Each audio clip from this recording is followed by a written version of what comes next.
जय हिंद साथियों। देश की रक्षा में अपना जीवन समर्पित करने वाले हमारे वीर सैनिकों और उनके परिवारों को हम सैल्यूट करते हैं।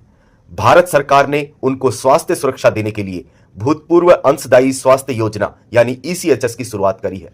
दोस्तों, आज के इस वीडियो में हम डिस्कस करेंगे कि इमरजेंसी की स्थिति में, इमरजेंसी कंडीशन में ईसीएचएस के तहत मुफ्त इलाज कैसे प्राप्त करें। दोस्तों, क्या है क्लेम का प्रोसीजर और कौन कौन से डॉक्यूमेंट की जरूरत पड़ेगी। तो आज का वीडियो बेहद इंपॉर्टेंट रहने वाला है। ध्यान से वीडियो को देखिए, बिल्कुल बिना स्किप किए हुए, और पूरा वीडियो देखना जरूरी है सारी प्रोसेस को जानने के लिए। तो बिना किसी देरी के वीडियो शुरू करते हैं। दोस्तों, चैनल पे नए हैं तो सब्सक्राइब कर लें ताकि ऐसे जरूरी अपडेट आपको सबसे पहले मिल पाए।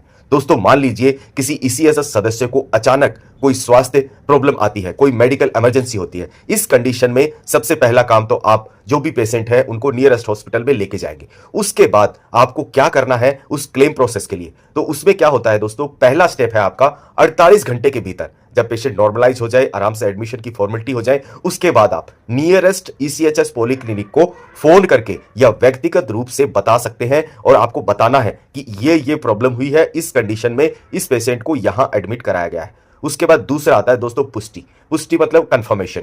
पॉलीक्लिनिक के जो प्रभारी अधिकारी हैं, ओआईसी हैं या मेडिकल ऑफिसर हैं, वो आपातकाल की जांच करेंगे। मतलब आपकी जो इमरजेंसी हुई है उस इमरजेंसी को वो वेरीफाई करेंगे अपने तरीके से। इसके बाद तीसरा आता है दोस्तों हॉस्पिटल ट्रांसफर। यदि जरूरी है तो मरीज को कैशलेस इलाज के लिए ईसीएचएस अनुमोदित अस्पताल में भेजा जाएगा। अभी आगे का डिसीजन किसका होगा?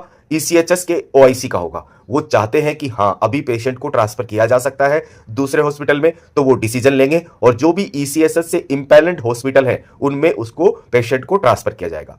चौथा जो मेन इंपॉर्टेंट है वो है दस्तावेज जमा करना, डॉक्यूमेंट सबमिट करना। इलाज के बाद जो ही कंप्लीट हो जाता है पेशेंट का इलाज, 1 महीने के भीतर भीतर आपको दस्तावेज जमा करने होंगे पॉलीक्लिनिक में। कौन कौन से दस्तावेज हैं उनको हम आगे देखते हैं। तो सबसे पहली बात, आपको क्लेम करने के लिए कौन कौन से इंपॉर्टेंट डॉक्यूमेंट हैं आप ध्यान से सुन लीजिए। चाहिए तो आप इनको नोट डाउन कर लीजिए, मैं डिस्क्रिप्शन में भी ये प्रोवाइड कर दूंगा आपको। पहला चीज, जो हॉस्पिटल का इमरजेंसी सर्टिफिकेट, अस्पताल का आपातकालीन प्रमाण पत्र। किसी भी इमरजेंसी कंडीशन में यदि आप हॉस्पिटल में जाते हैं तो आप डिस्चार्ज के टाइम पे जब उनसे पूछेंगे तो वो आपको सर्टिफिकेट प्रोवाइड करते हैं।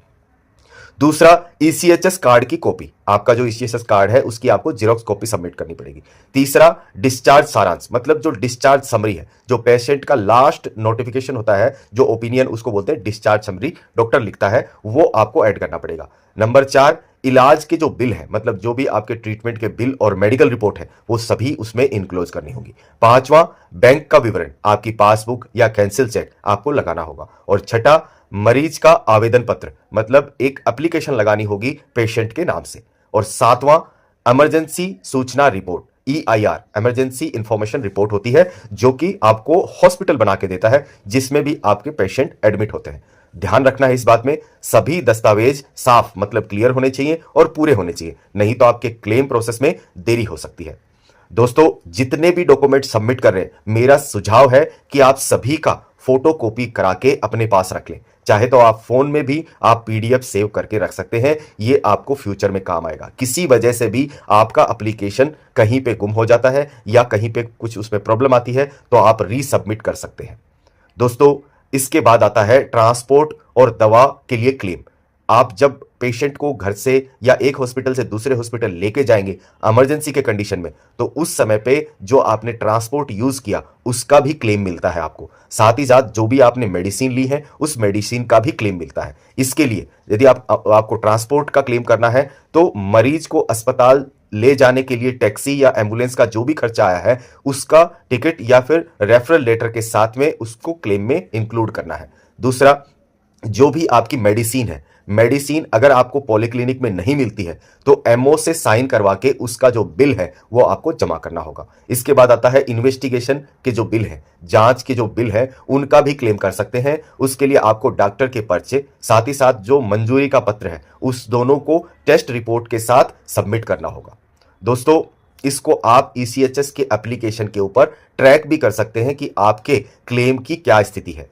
दोस्तों, ईसीएचएस 55 लाख से अधिक परिवारों को स्वास्थ्य सुरक्षा देता है। 2025 तक यह 427 पॉलीक्लिनिक और 1500 प्लस हॉस्पिटलों तक पहुंच चुका है। बीपीएस सिस्टम की मदद से अब दावे 15 दिन के अंदर प्रोसेस हो जाते हैं। आपका क्लेम 15 डेज में प्रोसेस हो जाता है। बस ध्यान क्या रखना है, सही दस्तावेज मतलब राइट डॉक्यूमेंट और समय पर सूचना देना जरूरी है ताकि इसमें देरी ना हो।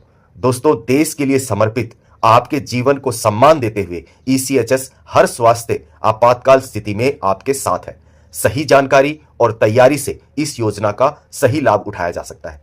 दोस्तों, अगर वीडियो पसंद आया तो आप लाइक कीजिए और ज्यादा से ज्यादा शेयर कीजिए सभी ईसीएचएस कार्ड धारकों के साथ, क्योंकि दोस्तों कब इस चीज की जरूरत पड़ जाए किसी को नहीं पता। दोस्तों, भगवान ना करे किसी के साथ भी इमरजेंसी की कंडीशन आए, पर अगर आप इमरजेंसी कंडीशन के लिए पहले से तैयार हैं तो उसको आसानी से निपटा जा सकता है। दोस्तों, वीडियो को जरूर शेयर करें ताकि हर एक एक्स सर्विसमैन, हर एक भूतपूर्व सैनिक तक यह गाइडलाइन पहुंच सके। दोस्तों, मिलते हैं एक ऐसे ही वीडियो में, तब तक के लिए जय हिंद, जय भारत, जय भारतीय सेना।